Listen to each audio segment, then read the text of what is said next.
7, 6, 5, 4, 3, 2, 1, 0.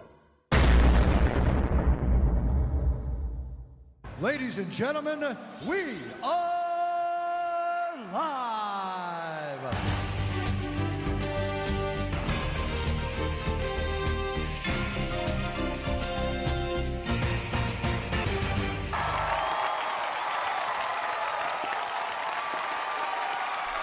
Hey everybody, welcome on in.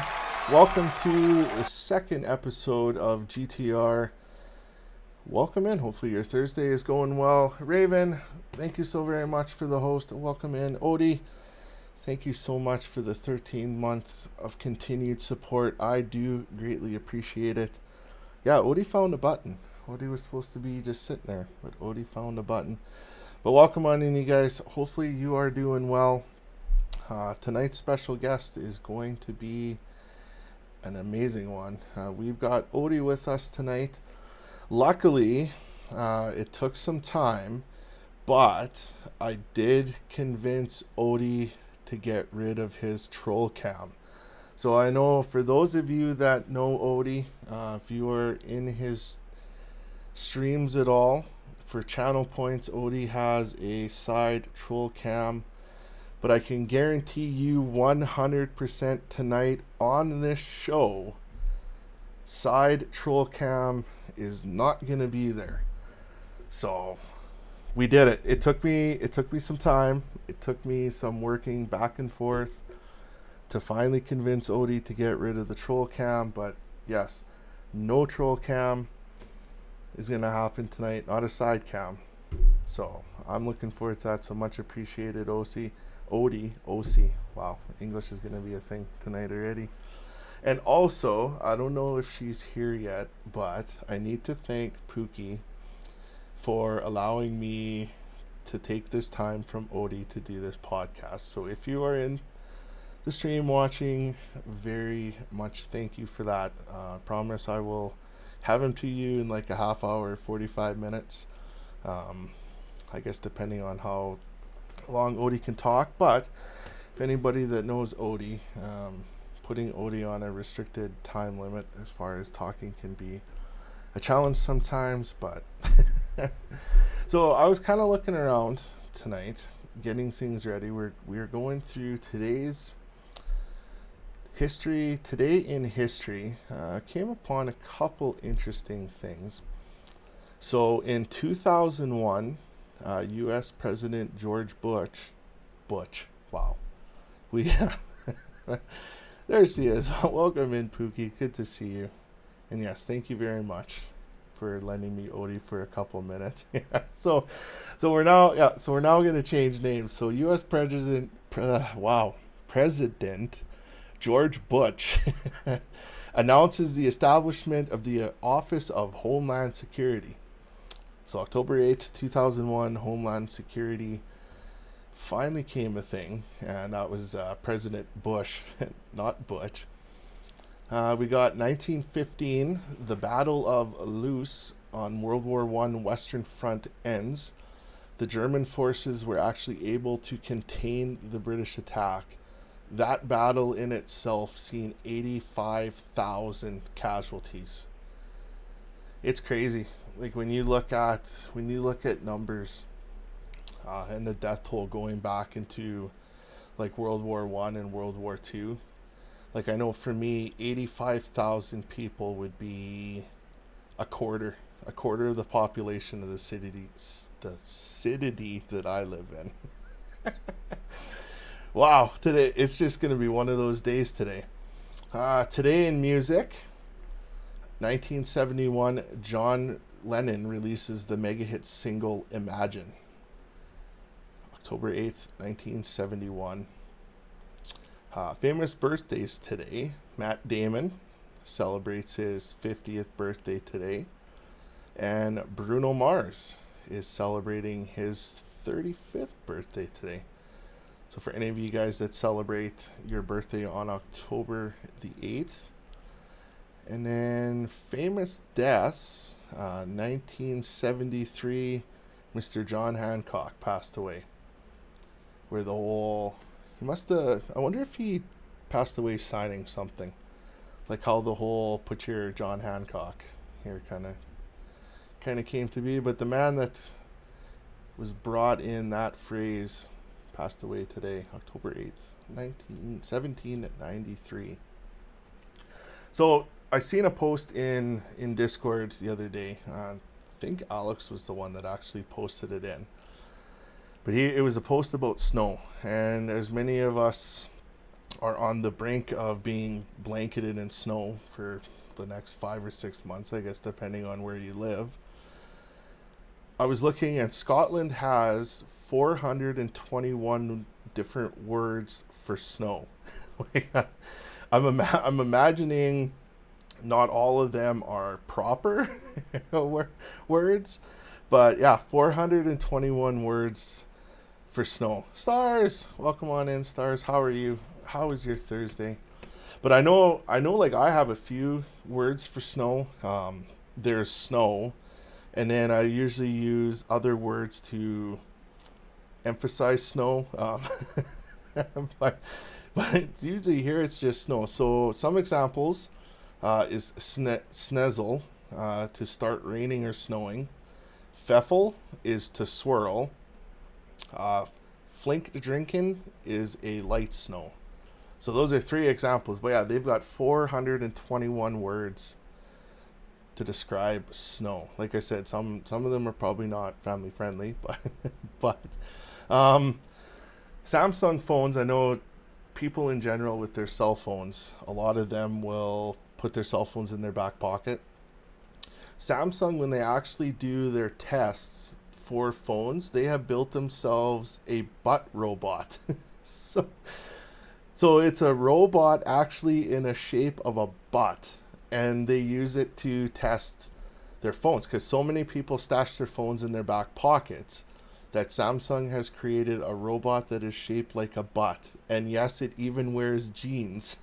So this robot has jeans on, and it's basically to sit on their phones to make sure that the phones can take pressure. So I'm imagining, unfortunately, not all of us weigh in the same weight class as 140 pounds. So I'm imagining that there's different weight and stuff added to the robot to kind of cover like a more variation of different people. But yeah, can you imagine you work with you work with a butt robot? Like I work with butts someday, but not a butt robot. Chicago's nickname, the Windy City, the name has actually nothing to do with Chicago's weather. The Chicago's nickname was coined by a 19th century journalist.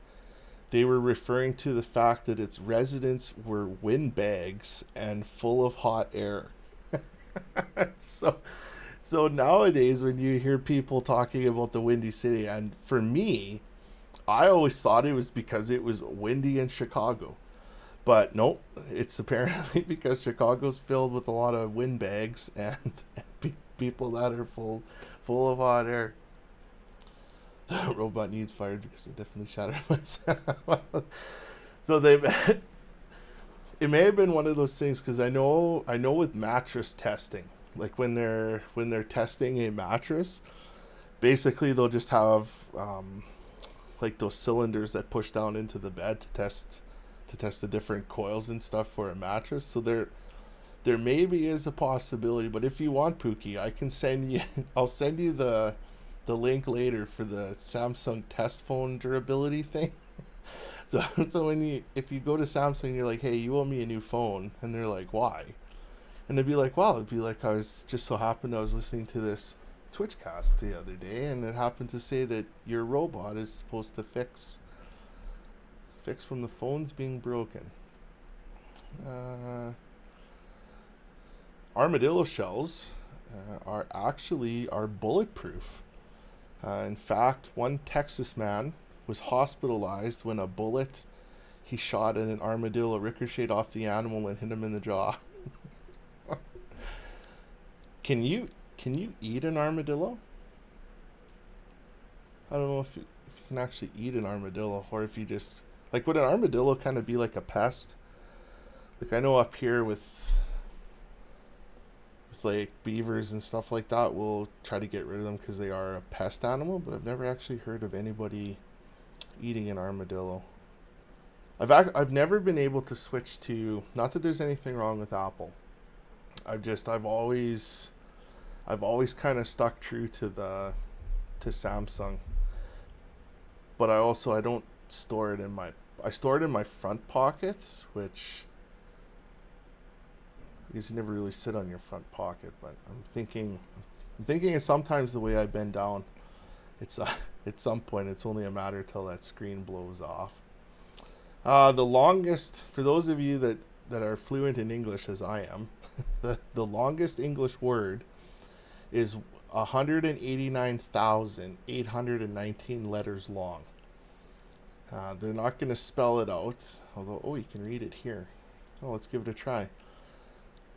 But the full name for the protein nicknamed Titan, it would take 3.5 hours it's 3.5 hours to say out loud. Holy crap. So it looks like it's just basically, I'll put a post of this in Discord, but it's just basically like somebody picked a whole bunch of letters and just randomly stuck letters together, which is kind of pretty much like if you listen to people talk sometimes, it's kind of what it sounds like. It's just a bunch of random. For anyone that's interested, I'll put the link in Discord. That is crazy. 3.5 hours just to actually say the word. If anyone can actually say the word. For those of you that aren't, I know Odie's not a big fan of the Sprogs, but for those people that are, an octopus can lay 56,000 eggs at a time. The mother spends 6 months so devoted to protecting the eggs that she doesn't eat. Oh, don't let Raven know. This octopus better not let Raven find out that it's not eating. But the babies are the size of a grain of rice when they're born. 56,000. And for all of you cat lovers out there, you will already know this, but cats have fewer toes on their back paws. So like most four-legged animals, they have 5 toes on the front, but their back paws only have 4 toes. Scientists think the 4-toe back paws might help them run faster. I did not know that, actually. That's actually pretty interesting to know. And the last one I'll leave you with is Kleenex tissues were originally intended for gas masks. So we could kind of use this in today. I guess if you go to the store and you find yourself that you don't have a mask, if you have a Kleenex, you could put a Kleenex on. So when there was a cotton shortage during World War II, Kimberly-Clark developed a thin, flat cotton substitute that the Army tried to use as a filter in gas masks. The war ended before scientists perfected the material for gas masks, so the company was redeveloped it to be a smoother and softer product, then marketed Kleenex as facial tissue instead. So you're thinking, if they were actually to the point where they're thinking of utilizing that in gas masks, although I'm kind of wondering, because I know urine soaked anything, because urine is actually a deterrent for mustard gas, and I'm kind of wondering like how they came on, like who was the first person who was like, oh hey, wait a minute, I'm gonna pee on this and wrap it around my face. But I think that's kind of why they went more with the Kleenex tissue as far as that line. But that's actually interesting. I did not know that. I was reading today in the news, Canada every once in a while is kind of good for a few stories. So police, where is this? I can't remember where. Let's see if it tells me the city. In Alberta, which is so police officers were called to the report of a python was at a gas station. Police in Canada. So this happened in Cochrane, Alberta, which is about It's just outside of Calgary. Police in Canada were summoned to a gas station to remove a python that turned out to be a tiny garter snake. So I don't know who would just be like, holy crap, look at the size of that 4-inch garter snake on the floor. Yeah, it says the Alberta RCMP tweeted that officers from Cochrane were summoned to a local gas station on the report of a snake on the loose. The tweet said that the python was coaxed out from underneath a display of potato chips. Oh, this python was probably high. And an officer discovered that it was actually a small and harmless garter snake, also known as a grass snake. Either that, Raven, or the person that was going to the store, there was a reason why he was going to buy potato chips at the store. But yeah, like if anybody's actually seen a python, this would have been 12 years ago now. No, it would have been longer than that. 14 years ago now, maybe. The person I was living with had, as a pet, he had a 9-foot long Burmese python. And he would just let it like free reign like around in his bedroom and stuff. So like when you've actually, or if you've been to a zoo and you've actually seen a python, I don't know how you would mix it up from a little grass snake to actually seeing a python. But yeah, so they called 911. It was time to get some help in there to remove that python grass snake. They also, now with the upcoming election, you can actually so there's a website that offers a chance to live under a rock during election week. So an accommodation booking website is offering weary voters an escape from election stress disorder with the opportunity to live under a rock during the whole week of election. Hotels.com said the November 2nd to 7th stay in a man-made cave 50 feet below ground in New Mexico will be available to book on its website on a first-come, first-served basis starting this Friday at 9 a.m. So if any of you are just like, you know what, the election's coming up, not really feeling it, don't want to be around, you now have an alternative. Hotels.com. You can rent your room for a whole week and you can live under the ground. That's great. Oh, and it's so the website has the opportunity, perfect listing. So the 5-night stay costs an Abraham Lincoln inspired $5 per night. Come on, where else are you gonna find a hotel room for $5 a night? That sounds like a steal deal. The only thing is, I'm wondering if they do kind of like bed change, if they do like was that turn down service, or if there's like a cafeteria or like a restaurant, or if you got to bring your own. I'm just trying to see if it might have to look. Might be something definitely worth looking. Might have to go to hotels.com and see what's offered. I've never actually looked on hotels.com. What else we got here? We got elephant seals are going wild. Chilean. So a large elephant seal that took a wrong turn and ended up wandering the streets of a Chilean town was guided back to the water by a group of police, Navy officials, and concerned locals. I've never seen an elephant seal other than in a zoo. I don't know how I'd react if I was walking home from work one night and I seen this massive elephant seal crawling down the street. So residents of Puerto Cisnes said they sometimes spot elephant seals far out in the water, but it came as a shock to see one wandering down the middle of a street several blocks from the shore. Witnesses said that the seal was not acting aggressively, but appeared confused and frightened. Isn't a group of police called? And actually, I've heard that before, and I think I'd have to look to double check, but I think that's why they came up. They called police officers started getting the term pigs, just because of the sty sty reference. I'd have to double check on that actually to make sure, but I think that's where the slang pig for them came up with, because pig sty kind of linking together.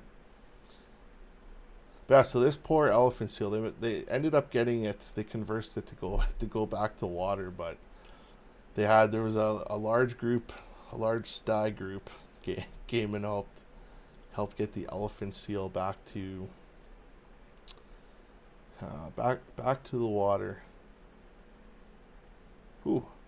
So any of you guys, I don't know anybody that lives, I know my mom lives in Pennsylvania, but for any of you guys that are in the market for some real estate, the Silence of the Lamb house went up for sale in Pennsylvania yesterday. So the Pennsylvania house, made famous as the home of serial killer Buffalo Bill in the 1991 horror film Silence of the Lamb, has been officially listed for just under $300,000. The home, originally built in 1910, served as a pivotal location for Silence of the Lambs, and several of the film's iconic scenes were filmed here. Who's teaming up with her sister. So basically the family's teaming up with the sister to sell the home for Berkshire Hathaway. Said the house is in much cleaner condition than it was when it served as the serial killer's residence.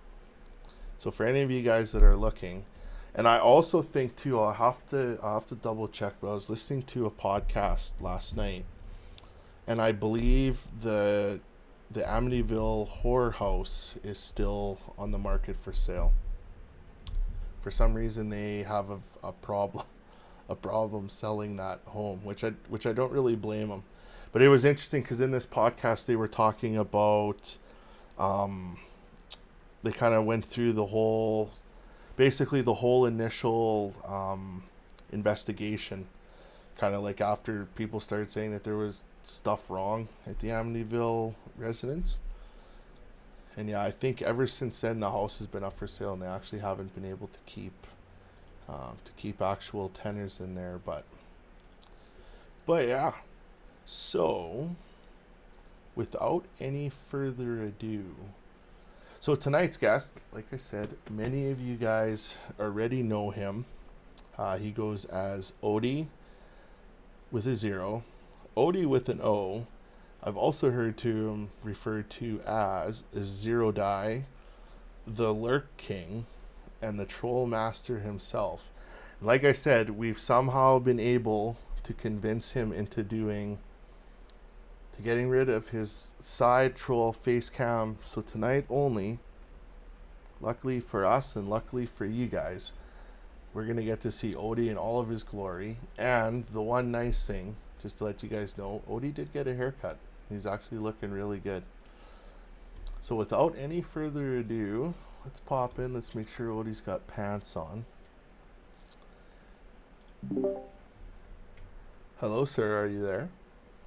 I certainly am. There you are. All right, let's get things rolling.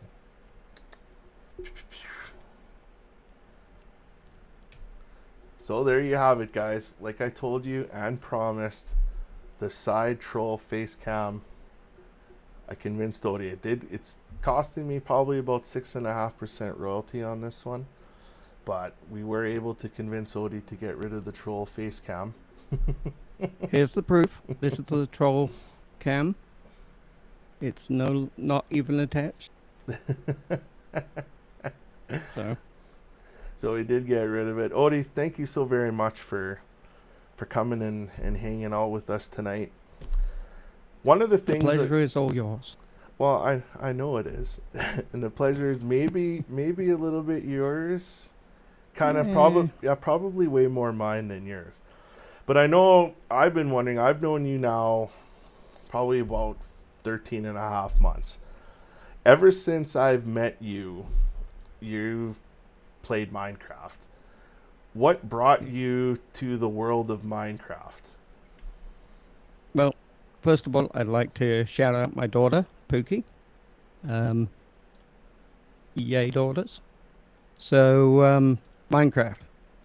long time ago, back in the beta days, I found this little game called Minecraft. And I purchased it. It was rather cheap. It literally just come out of alpha. And I played it for a while. And then it got to 0.9. And then it went for the full release. And that's when I stopped. But a little bit later, quite a few years later, I was... I had an operation and I was trying to find something to do. And I started watching Twitch, and eventually I was like, I wonder how Minecraft is, and yeah, that got me back into Minecraft. So I was gonna ask you, but at that time, was that kind of what brought you to the whole Twitch platform? Yeah, yeah. I can't. I've been racking my brain this whole week, and I can't remember the game that I was first watching because I was really bored and had a game on my phone, and I looked it up online, and this thing called Twitch pulled up, and so I went there and I found some people, and then it got boring really quickly. So yeah, so that brought me there, and then I switched over to Minecraft.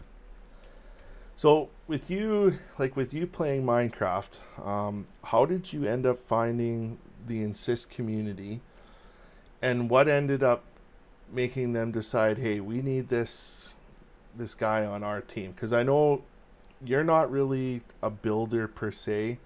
You are a destroyer of worlds. You're basically my motto, but in Minecraft. Like, what brought you to deciding, hey, instead of building something pretty, I'm just going to destroy everything? And at what point was Insist like, man, we need a guy like this on our team? Well, that's the story. And so when I switched over to Minecraft, I like to watch the little guys. I've always been better off with little guys. I don't want to watch these hundreds and hundreds of followers because you never get a word in edgeways. This way I could interact with the streamers. So I found some people with 0 followers, and it happened to be Uni, thank you so much for the follow. Daniels and the ruler. And for just to cut you off one quick, for those of you that don't know, if you're Odie is probably one of the best lurkers in all of Twitch, and Odie will be in multiple streams at once. So even if you think you're out there and you're like, oh, nobody's watching me, check, because I guarantee you that Odie is.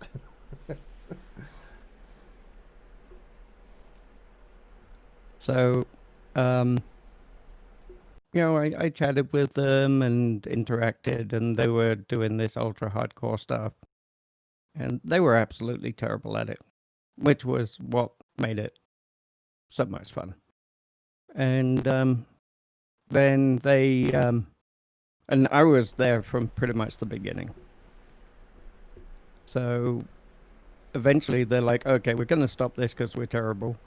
And I'm going to, they were going to set up a server. And that at that point, it didn't have a name. And the server, they talked to the people who were in chat. They had sort of like 4 or 5 of us who were regulars. And they said, yeah, who wants to join? And I popped up and say, hey, can I join? And they, thinking that I was one of the people that came over from a different stream that one of them knew, they said, yeah, sure. Then they had a bit of a discussion. It's like, do you know this OD person? No. Oh, so like OD? Originally it was kind of as a joke, like yeah, sure, you can join, or... No, it wasn't a joke. It was, they just thought that the other person knew who I was. Because I turned up at the beginning, just like the other people that they knew. So it was a miscommunication. So first thing they did was say, we're not letting people on who, are younger. I'm like, well, I'm in my 50s. Does that count? And they're like, oh, okay. So I joined the server. And then how they decided to keep me was I didn't really, I told them, I don't do a lot of building. I'm really bad at it. And they said, oh, yeah, just do something and we'll help out and that. And so I just got down to digging because I like digging. I like taking things to pieces like mountains and ground, pretty much anything. And you become very good at it. Like I know when I first started watching you, I was just like, because at that time I was kind of me myself. I was kind of just getting into Minecraft, and I even thought I'm like everybody else built, but I'm like every time I watch Odie stream, I'm like all he's doing is removing things. But then when I started playing, I was like, I kind of realized to myself, I'm like, having somebody on a server with the ability that you have would be phenomenal. Because I don't know how many times I'll go to build something and you never have enough. You never have enough dirt. You never have enough rock. You never. You're always needing something. Having somebody on a server that takes care of that all the time, but it makes it so much easier for the other people to build and not having to waste time to do stuff like that. And that's actually how it started. It's like, well, like I said, I'll just dig. And they're like, oh, does anyone have like stone blocks or diorite for ruler? And I'm like, yeah, I got some. It's like, oh, well, we need 20 stacks. And I was like, oh, yeah, I've got 20 stacks. And, then they'd ask for something else. I'm like, well, yeah, I've got that. Then they'd ask for multiples. It's like, well, we need this, Thank you this, for and the this. I'm lurk, like, Uni. I well, I'm do a bit appreciate short it. on that. Give me about 10 minutes. And then 10 minutes later, I'm like, okay, here's your delivery.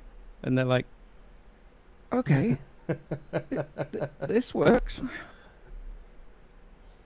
So, then I built my house, which was literally digging a hole in a mountain. Those And are the best houses though. I'm also well known for the in mountain cave dwelling houses. It's way easier. yeah, and I just put all my stuff there, and then I put a sign up outside my door saying I dig so that you can build. So then through the whole just destroying mountains and ground, doing all the mining and stuff. At some point, you crossed over to become an end rating legend. I didn't actually link it to your link today, which I forgot to do. But for any of you guys that aren't 100% confident in doing end rating, are wondering what the best way to go about end rating, if you check out Odie on YouTube, Odie has an actual video of him end rating. So where for you, Odie, did the crossover? There, perfect. Thank you. See, Odie is very much more prepared to do the podcast tonight than I am. Clearly. Thank you for that, Odie. But where did the cross happen? Because like so many people are terrified to be in the end. And what made you to be like, hey, I'm going to go to the end and see if I can do the same thing here? Because I know many different servers that have been fully stocked with like with wings, dragon heads, shulker shells, because people are just terrified to go in the end, but not you. You're making YouTube videos about it. Well, that's really it sounds well. Let me start the story over. So I think as ruler was showing me the shulkers. And I'm like, oh, what are those? Where'd you get them? All that sort of stuff. Oh, you got to go to the end and you find these end cities. And you go through these portals. And we'd already set up all the portals with all the directions. So I went through, I didn't have wings at that point. I went through and I found this city. It's like, great, but it's empty. And I thought there was only one city. Like,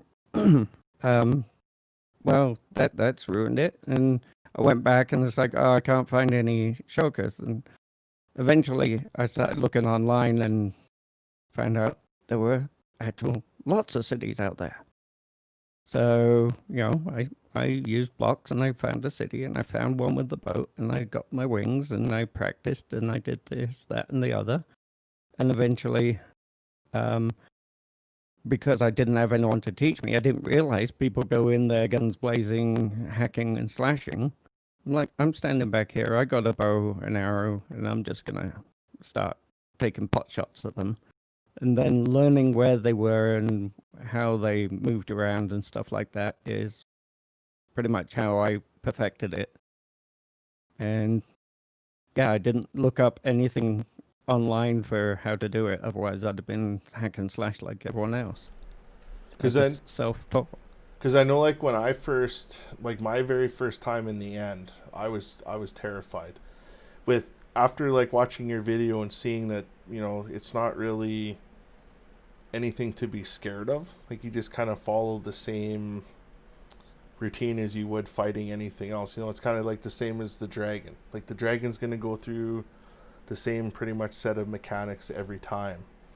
But for me, like, I've never really spent much time in the end. Is there a border actually to the end? Because I know that one night you died, you were like 25 or 125,000 blocks out. Like, is there? Because I know the Nether is like an expanded of the outer world. But is there like an actual border to the end, or? Thank you very much for your server, you can set up borders for each of the places, including the end. Insist doesn't have a border. I've never met the border. Yeah, I was 125,000 blocks out. It took me a couple of hours to get back out there. But yeah, it's just, the thing is, I'm not scared of dying. If I lose my equipment, guess what? I've dug up so much stuff that I can just replace it. I've got all the villages trading 1 for 1. So, none of that really matters. I just, go make some more. And I've got so many wings that it doesn't really matter about that. So shulkers and shulkers full of wings. Yeah. So then, like as far as the end cities themselves go, is there like a set as to how often a city appears, or is that kind of all random? It is random, but it's all laid out on a simple grid. And the grid is north, south, east, west. It starts from, like, if you're heading east, it would start at the furthest west border and populate everything. It'd do the same with the north and south and east. So a lot of times you can find 2, 3, or 4 all in the same area because it just happens that the grid has met in all 4 directions. And, somewhere around that, it's not a precise thing, but somewhere around that area, if you stay on an exact straight line, you will find the next city. And, if you, like I usually go to the north portal on the end island and just keep going north. And then once I've done that and returned home, I'm not going to fly all the way out there to do it again. I just fly west for one city and then I'll fly north, and I'll just keep doing that until I see. I've got enough under my belt. I mean, sometimes the cities are so far between them because they're, it is a random generation, that I've used more than a pair of wings. I've had to stop and build a shelter and kill Endermen to repair my wings. That's crazy. Yeah. So when you're, I know most of your streams, like in the past, you've done Persona 4. You don't do marbles as much anymore, and I'm wishing you would, because you are an amazing commentator of Marble Race. But when you're when you're on your computer not playing Minecraft, what kind of other games do you prefer to play or enjoy to play? Well, I do enjoy a lot of different games. I found out that if I play other games from Minecraft, which is what I was known for at the beginning, I tend to get less people watching, less people talking. You know, they're just not interested. They want to see me play Minecraft. That's what I started doing, and that's what they used to. So, but offline, I do Discord streams, and even though most of them are still Minecraft, because I've got a job to do, I also play ESO, Elder Scrolls Online. I've gone through quite a few of the Lara Croft ones, the top-down ones. Quite a few of the top-down ones like that, like the Diablo series. Yeah, I enjoy them. like I know earlier we were talking about that Prison Architect game, and yeah, if you're a lover of top down, I would not suggest that one as to put it into rotation. Although it is only $5, but yeah, it was horrible. Yeah, I looked at the video for that, and I'm like, no. Yeah, not a very good game at all. Have you? I know Twitch Sings is going to be ending here, coming in January, unfortunately for many people, but I know you have been known to blast out a couple Twitch Sing streams. Is there any chance that we might be entertained by one last Twitch Sing stream? I might add that to my never gonna happen on my Patreon, I know. patreon.com/0DIE. I know I had to change mine because I did have it as one of my community channel points, and I'm just like, no. I'm like, by the time they get enough points to do Twitch Sings, it'll be a thing of the past. Yeah. It's a shame. It's a lot of fun, but I can't sing for the life of me. And it was enjoyable watching people squirm. Yeah, see, like I've always told people that I have a face for radio and a singing voice for the shower, and anybody that's had to sit through the painful experience of watching me on a face cam, they know kind of what I mean by that. Yeah, I've got definitely a face for radio and a singing voice for underwater. Just the Exactly. That's the way I sound actually musical. So with you now living in the States, how do you go about getting your Vimto? And would you like to just explain to people what Vimto is? I know I see it asked a lot in your channel. I've been asked about it in my channel because I've talked about it, and people are curious as to this mystery liquid that you drink.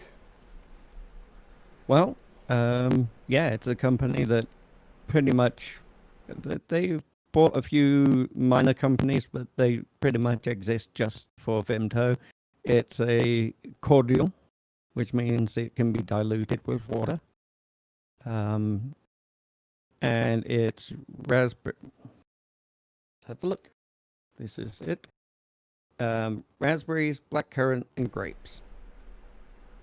So like when you drink that, then do you mix it with anything, or can you just drink it straight out of the container or the bottle? Or You can drink it straight out of the bottle, but I wouldn't recommend it.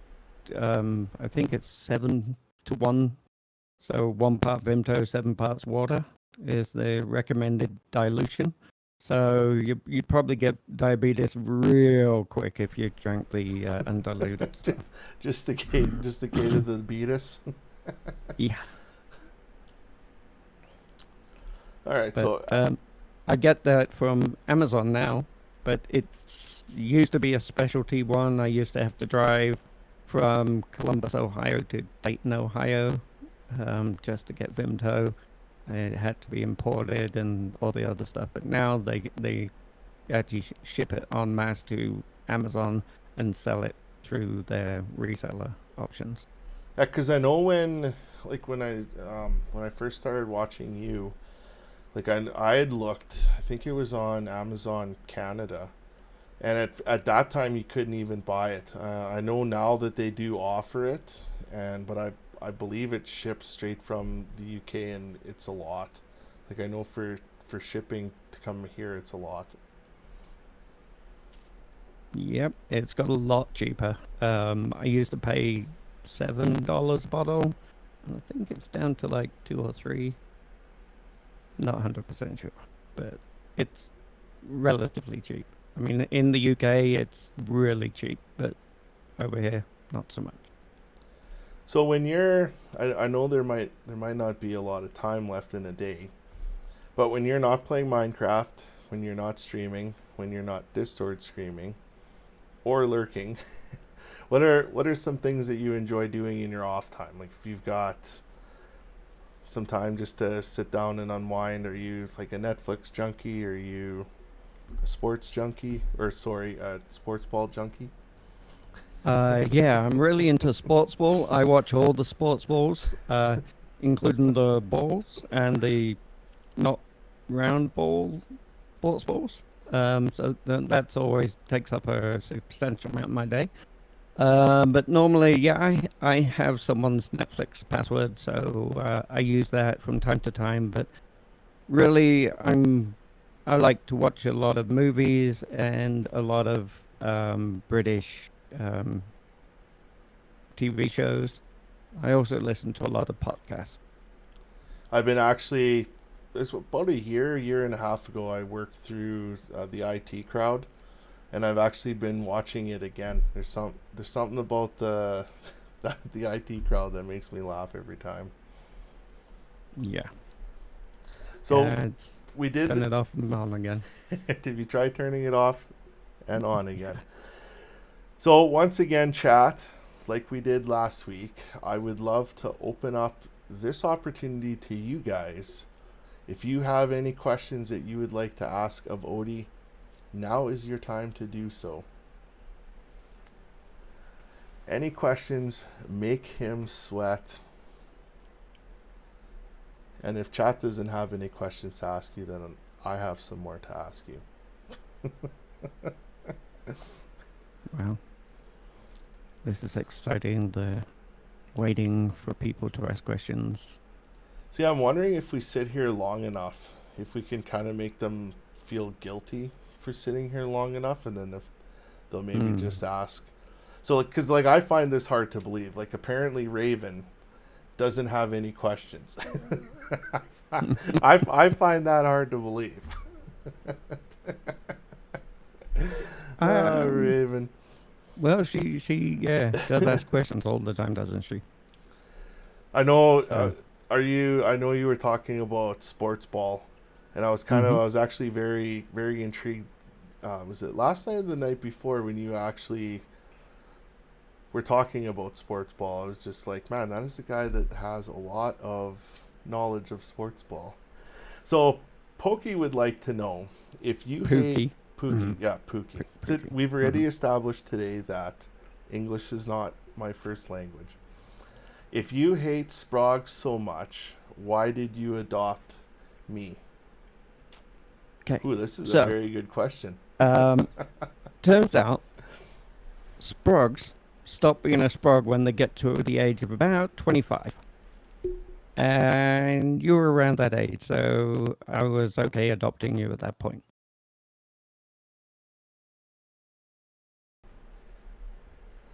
Yeah, I always notice there comes that one time where it's just like you kind of make the switch over from Sprague to an adult or a non-Sprague human being. Yes. Oh, they're still annoying. It's just that you can use bad words at them at that point.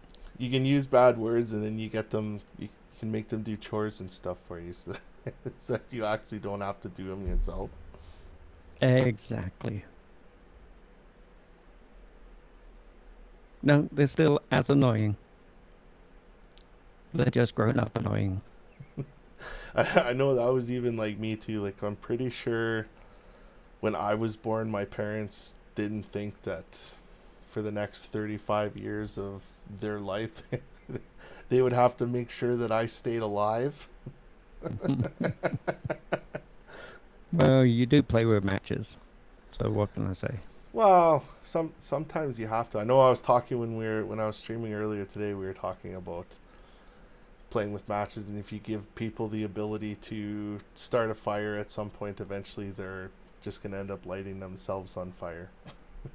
Yes, absolutely. See, Raven, I know you want to ask a question. Now's your chance. Now's your chance. If not, I'm going to keep asking questions.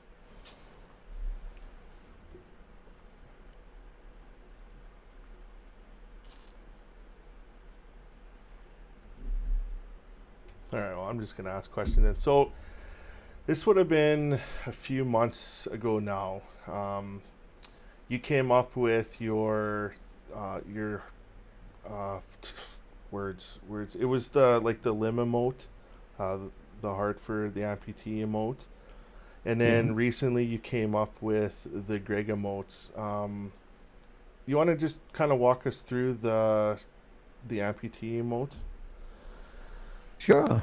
Well, I wanted to make fun of people who didn't have limbs, so I went for that. No, actually, what it is I had my leg amputated in 2014, and I'm also an ambassador for the Amputee Coalition. If someone's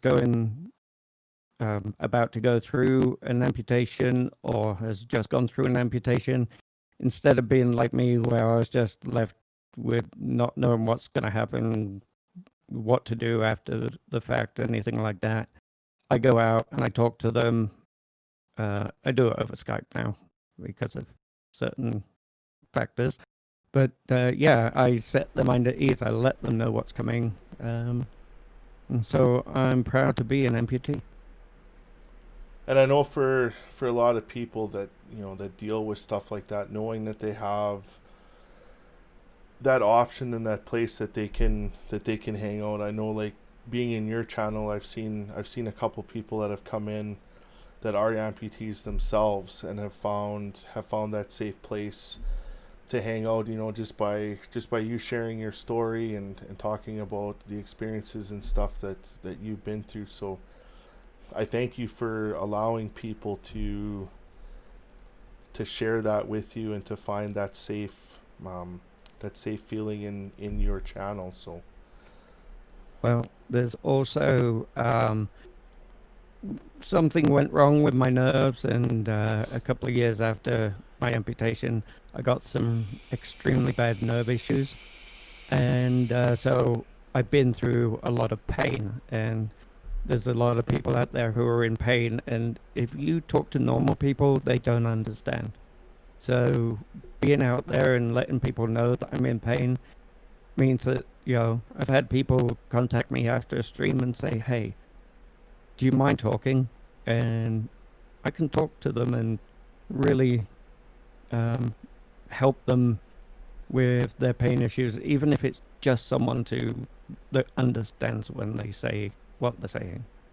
yeah, and that's a lot of kind of what I'm finding too. Like, when I first started streaming on Twitch, it was, and to me it was, you put a game on and you just kind of show off your gaming abilities to people.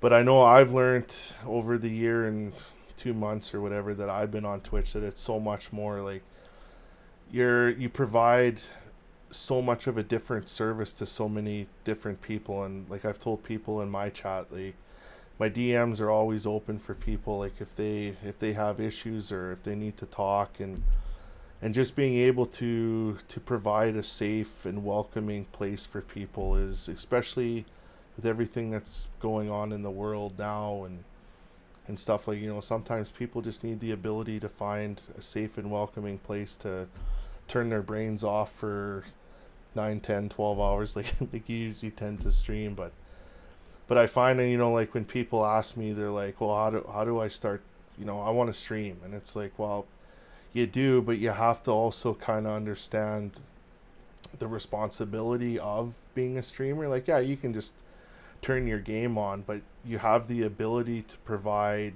so much more within your stream, within your community, and people that take that time to do that are a class above all the rest. So, like I said, thank you very much for doing that in your community.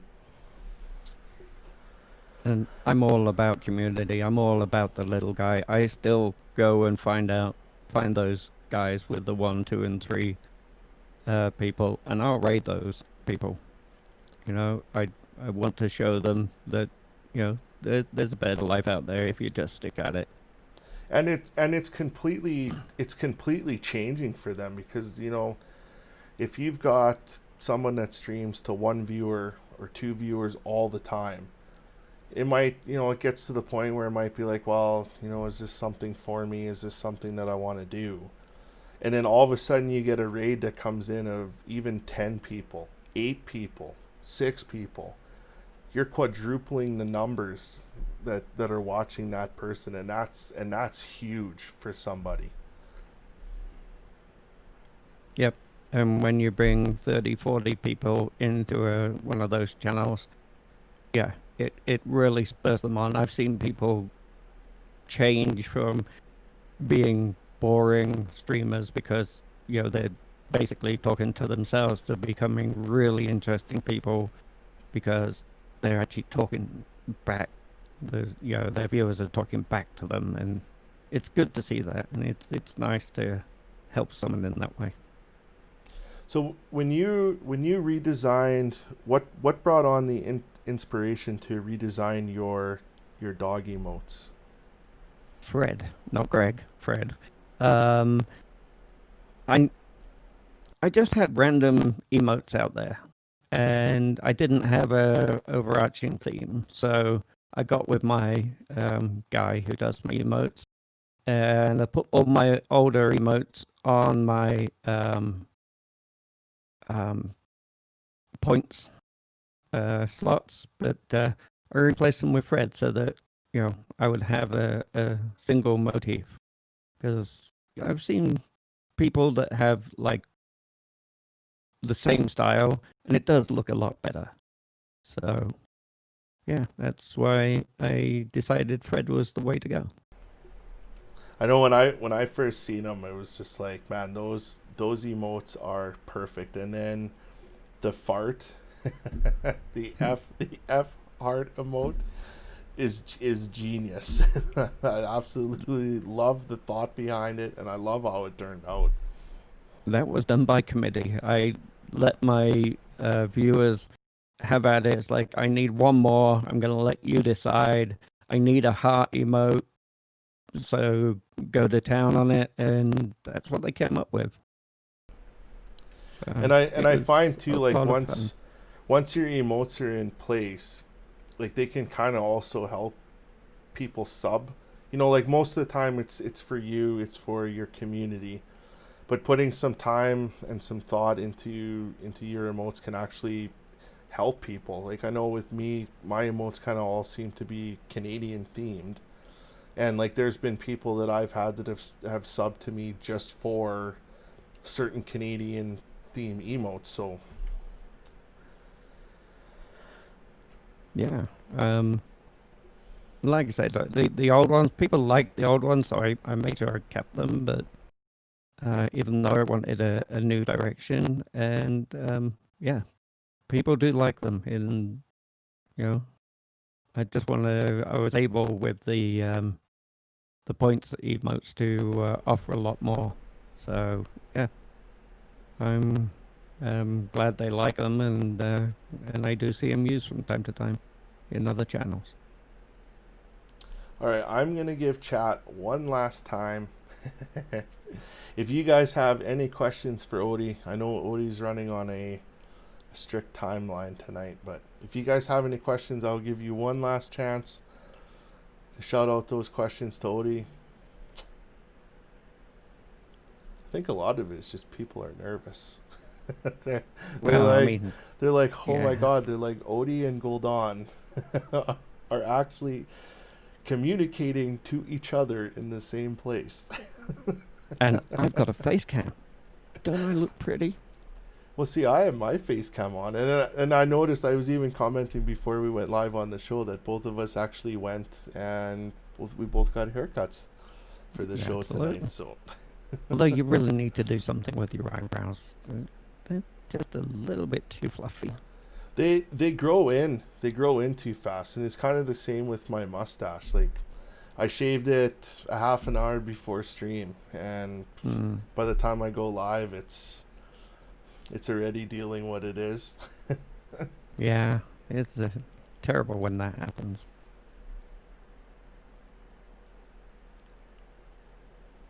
So retro would like to know. I can kind of answer this one. I'll answer this one, and then Odie can answer this one. But retro would like to know what you would like to see him stream. My answer to you, retro, is when you're trying to decide on what to stream. The main thing is you want to try to find something that makes you happy, something that you're going to enjoy.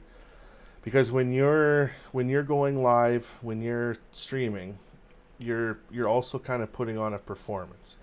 And if it's a game that you don't like, if it's a game that you find grindy, or it's like, ugh, I don't really want to play that game, a lot of times that persona gets carried over in how you act while you're on stream.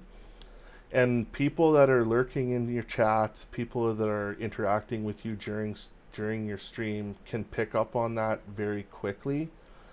So you want to make sure that what you're streaming is something that you enjoy, because if you're gonna get into the streaming aspect of this long term, you're gonna have to want and enjoy to go live. Like, if it's something that you feel you have to do, then it's kind of one of those things that you'll find yourself taking a break sooner than later.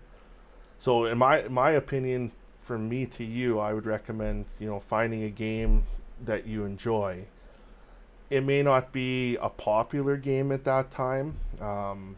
Maybe mixing in a few games kind of might help along that line. But I know for me, sticking and finding with a game that I actually enjoyed playing was kind of what changed my whole attitude on streaming. But Odie, I'll give you the floor. Retro, do you own a PlayStation? Because, I mean, I've never done a search for it, but I'd love to see someone play Ratchet and Clank. I mean, I really, really am not into retro games, unfortunately. I mean, I still lurk in your channel, but unfortunately, I don't really like the retro stuff. But I'd definitely hang out and watch a lot more if you start playing some Ratchet and Clank. So good to know for me that when I stream retro games, Odie's not going to be anywhere around. But I did also know, I noticed, when was it, last week, that they actually came out with the new Banjo-Kazooie. I think it's Banjo-Kazooie 4, but yeah, I know you've talked before about your love for Ratchet and Clank, and I think there's a new one coming out for the PS5. Yep. The only reason I bought a PS3 was because they brought out a new Ratchet and Clank. The only reason I bought a PS4 was for the new Ratchet and Clank, and of course now it's going to be a launch title. I got to buy the PS5. Are you gonna buy the PS5 right when it comes out? Is the shocking price at, was it $6.99? I think I may wait a little longer. Unfortunately, it's not on Xbox Retro. It's only on PlayStation. It's Insomniac Games, and they're a PlayStation studio. But I know, I'd imagine now, because I think the PS5 comes out, it's next month, isn't it? The PS5? Yeah, it's holiday season. They keep pushing it back and stuff like that. I'm definitely waiting until they've got stock. I'm not, I didn't, for either of the consoles, do the pre-sale stuff. I don't even know if they've gone on pre-sales. I know the Xbox had an issue where people were buying the pre-sales and then putting it up on eBay for like $2,000. Yeah, see, something. I think the pre-sales have gone, I think I know around here I've seen them advertised, but yeah, because they have, well, there's like the actual PS5, I think is $6.99, and then you can buy like the light or the digital one or whatever, which is like $4.99. But I know one thing, like if you were in the market, retro, for like a PlayStation, once the fives come out, I'm pretty sure you could pick up a 4 for like dirt cheap, because I have a feeling there's going to be a lot of them kicking around. Actually, the PS3 has all but 2 of the, well, 3 when they release the new one, but it's, you can probably pick up a PS3 and get 4 of them, I think, are available on there. Yeah, because I know with me, like when the 5, like I'm going to wait, because the whole thing with the 5 was that it's supposed to be backwards compatible. But I figured that I'd give them a few months anyways to kind of work all through their kinks, and so I don't have to get worried about being stabbed in the parking lot on a Good Friday sale. I'm not sure if it was last month or this month that they were, if you did the PlayStation Welcome in, Aaron. Go or Live or whatever they call their subscription service, they were giving every single Ratchet and Clank out on the PS4. I have to look, because I know they started doing like their PlayStation Plus or whatever every month they come out, and then they have been doing sales, I think, all this year on PlayStation. Yeah. All right, I'm going to give everybody one last chance. Task Odie, if not, I'm going to cut him loose. He's got a very important phone call.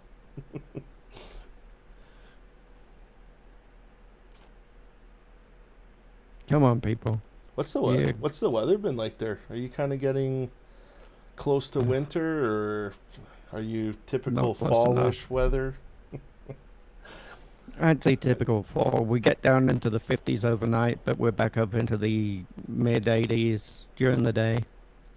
I know I can promise you, if I can figure out a way to send you some of our cold weather, once the weather arrives, I will very gladly send it to you. I would very gladly receive it.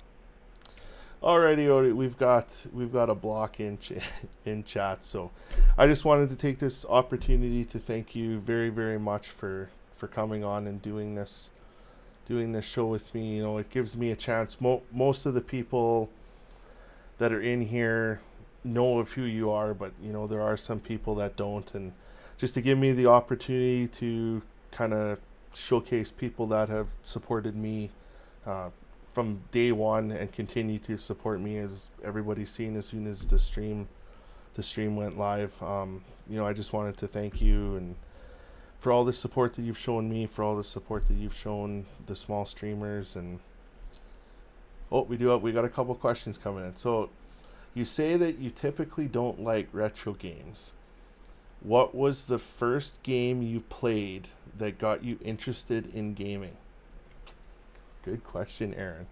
Well, back in the old days when the rocks were still dirt, the games that we played were in the arcades, and it was Donkey Kong and Pac-Man.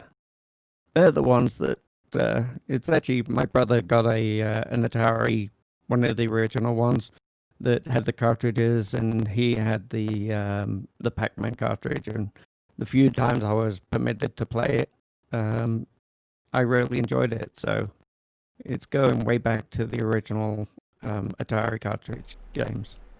I would still like to find, they're super expensive now, but like that was kind of the same era that I grew up in, you know, like playing Pong and then going through Atari and Nintendo, but I've been looking to try to find a tabletop Pac-Man, and trying to find one that isn't going to cost you like a down payment on a house has been almost impossible. But yeah, you go back to those old games, and it's different because we remember them as, you know, like how awesome they were back then, and then you go and you play them now, and you're just like, this. What was so great about this? Yeah, they were terrible. And like when the PS2 came out, and you know the graphics had improved it's like, oh, that's almost real life. And you look back and you're going, what was I thinking? It just, yeah. But I did remember I finally, my memory kicked in. The first game I ever played was on a ferry between Germany and England. And it was Asteroids, where you were a little triangle in the middle of the screen. Oh, nice. And you had these funny shaped lines coming at you. And then they'd explode into smaller, not circles, but rough shape. And that was the first one I ever played, and that was on a ferry. So, yeah, I've been hooked ever since. I know it was interesting. Netflix had a show. I think it's still on Netflix, but it went back and it started talking about like the first gaming consoles that came up, like with Atari, and then when they did their switch to Nintendo, and when there was all the failed systems and stuff. It was really interesting going back and watching through that series. And yeah, when I first started programming, they had a what's called a multi-user dungeon. Those I liked, but it was all text, no graphics. That's how good it was in the old days. Just typing. Yep. But Odie, I want to thank you very much for being here, for giving up time on this fateful evening to sit down and give me a chance to get to know you better. Give the people in chat a chance to know you better. For those of you that don't know Odie, that aren't following Odie, there's a link right there to send you over to his page, give you guys a chance to hang out with his amazing community. But Odie, again, thank you very much. I will let you get off to your phone call. Pookie, again, thank you very much for lending me to him. But you have yourself a wonderful night, sir, and I will talk to you later. You too. Bye. All right, guys, that was it. Episode 2 of the podcast. Odie's amazing. Odie's an amazing person. If you are ever in his stream, or if you ever get the chance to talk to him off stream, yeah, Odie's amazing. The Insist community is an amazing community. And so you guys should definitely click on that link. Go check him out. You will not be disappointed. But that is going to be it for us tonight, you guys. Thank you so very much for coming in, hanging out with me. I do appreciate it. My Discord link, for anybody that is interested, I have... I don't know if the bots popped it, but...